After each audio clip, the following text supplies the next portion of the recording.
नमस्ते दोस्तों, स्वागत है आप सभी का हमारे YouTube चैनल में। आज का वीडियो उन सभी लोगों के लिए है जो सिविल इंजीनियरिंग और कंस्ट्रक्शन टेस्टिंग में दिलचस्पी रखते हैं। आज हम आपको ले जा रहे हैं एक लैब विजिट पर, जहां हम कुछ खास और तकनीकी टेस्टिंग करने वाले हैं। ये वीडियो उनके लिए खास है जो जानना चाहते हैं कि बड़े बड़े 33 किलोवोल्ट टावर्स और पोल्स की टेस्टिंग कैसे की जाती है। अगर आप हमारे चैनल पर नए हैं तो आपका दिल से स्वागत है। इस चैनल पर हम यूनिक और जानकारियों से भरपूर वीडियो लेकर आते हैं। यहाँ पर आपको हमारी इंजीनियरिंग जर्नी से जुड़ी हर जानकारी मिलेगी, इसलिए सब्सक्राइब करें ताकि हम आपको इसी तरह की महत्वपूर्ण और दिलचस्प वीडियो दे सकें। हमारे पिछले वीडियो में हमने गुजरात की अपनी जर्नी के बारे में बात की थी और आपको बहुत अच्छा रिस्पॉन्स मिला। अगर आपने वो वीडियो नहीं देखा है तो ज़रूर देखें, ऊपर दिए गए लिंक पर क्लिक करके आप उसे देख सकते हैं। आज के इस वीडियो में हम आपको ले जाएंगे अल्फा लैब, जहां हम कुछ ज़रूरी सामग्री की टेस्टिंग करवाएंगे। तो चलिए आपको बताते हैं कि किन किन चीज़ों की टेस्टिंग होनी है। सबसे पहले हमारे पास है 33 किलोवोल्ट टावर PQ144 का मटेरियल।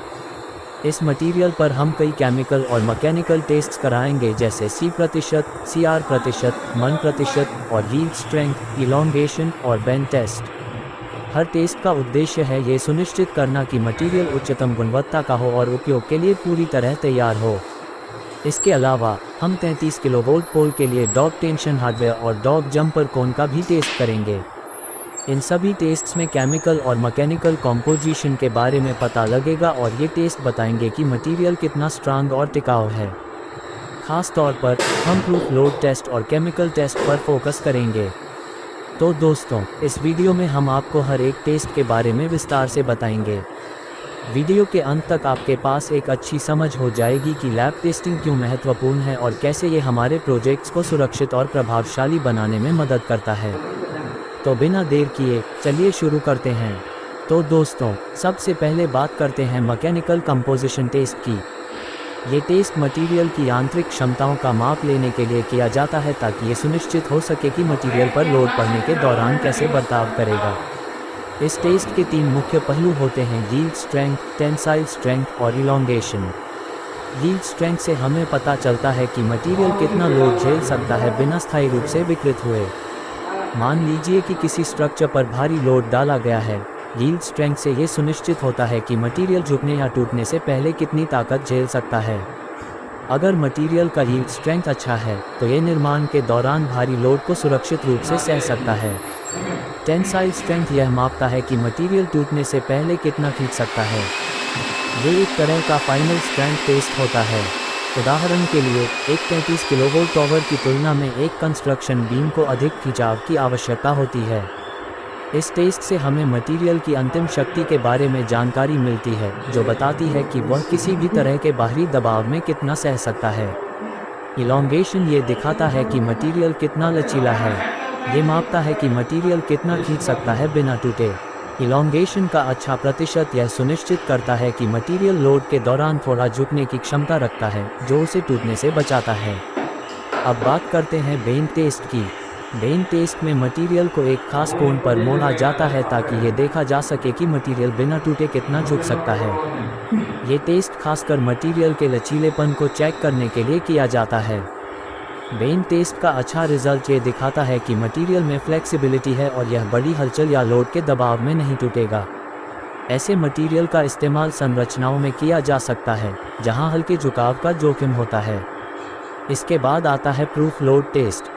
इस टेस्ट में मटेरियल पर एक निश्चित भार डाला जाता है ताकि देखा जा सके कि वह उस भार को सह सकता है या नहीं। खास तौर पर स्टील फोर्जिंग के लिए प्रूफ लोड टेस्ट मटेरियल की मजबूती की जांच करता है।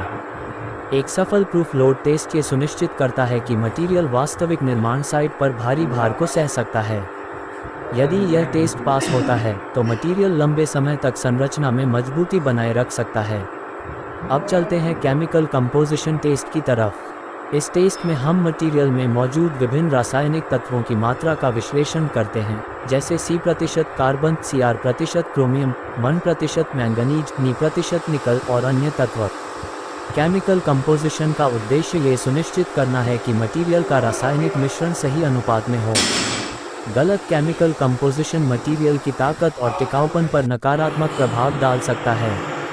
उदाहरण के लिए, ज़्यादा कार्बन C% मटेरियल को भंगुर बना सकता है, जबकि क्रोमियम Cr% की सही मात्रा मटेरियल को जंग से बचाने में मदद करती है। इसी तरह 1% मटेरियल की ताकत को बढ़ाता है। केमिकल कंपोजिशन टेस्ट के अच्छे रिजल्ट से यह सुनिश्चित होता है कि मटेरियल लंबी अवधि के लिए मजबूत और टिकाऊ रहेगा। इन सभी टेस्ट्स के बाद हमें मटेरियल के सही मापदंडों का पता चलता है। Heat strength, tensile strength, elongation और बैंडिंग टेस्ट के अच्छे रिजल्ट से यह पता चलता है कि मटेरियल मजबूत और लचीला है। वहीं केमिकल कंपोजिशन के सही रिजल्ट्स हमें बताते हैं कि मटेरियल सही अनुपात में बना हुआ है और किसी भी केमिकल डिफेक्ट का खतरा नहीं है। इन टेस्ट्स का सबसे बड़ा फ़ायदा यह है कि ये मटेरियल की क्वालिटी और मजबूती को सुनिश्चित करते हैं।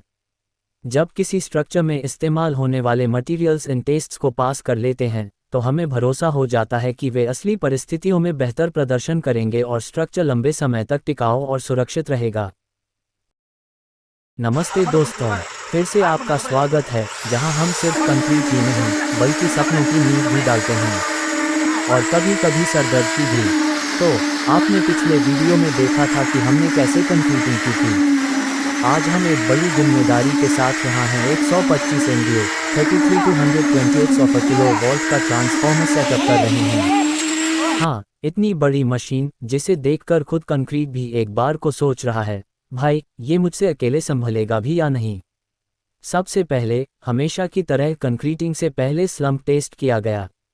अब सोच रहे होंगे, स्लम्प टेस्ट क्यों? तो भाई, इससे पता चलता है कि मिक्स में पानी सही है या फिर हमारी कंक्रीट भी हमारी तरह पसीने से तरबतर होने वाली है।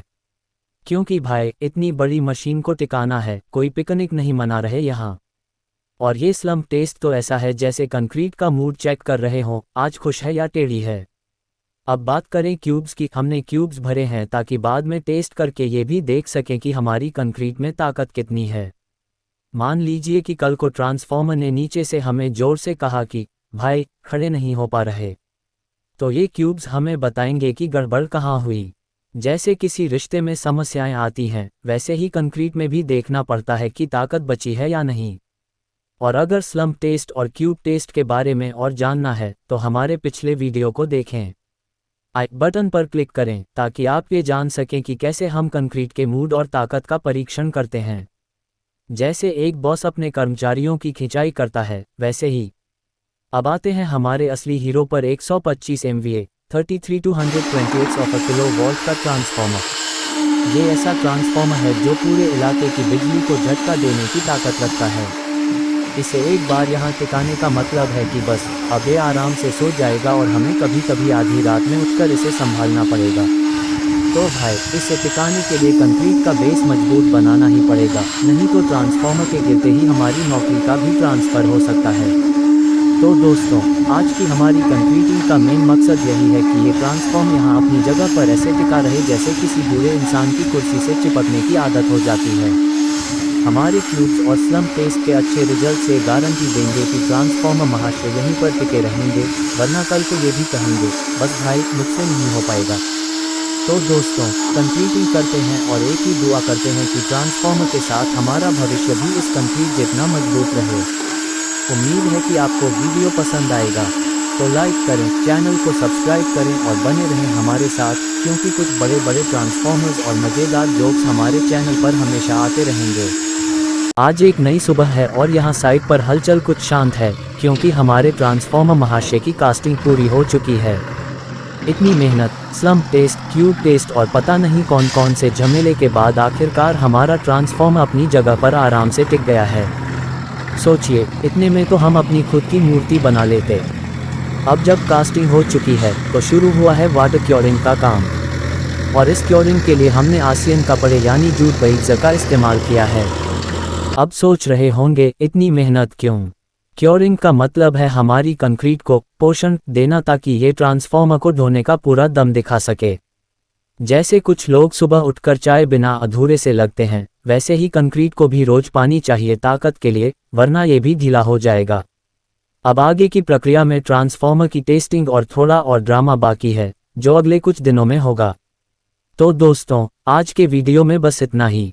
उम्मीद है आपको ये पूरा कास्टिंग और क्योरिंग का प्रोसेस समझ में आया होगा। वीडियो पसंद आया हो तो लाइक करना और चैनल को सब्सक्राइब करके हमें बताना कि हमारी मेहनत का नतीजा सिरदर्द नहीं, खुशी का कारण बन रहा है। तो जुड़े रहिए हमारे साथ और अगले वीडियो में फिर मिलते हैं। तब तक के लिए धन्यवाद।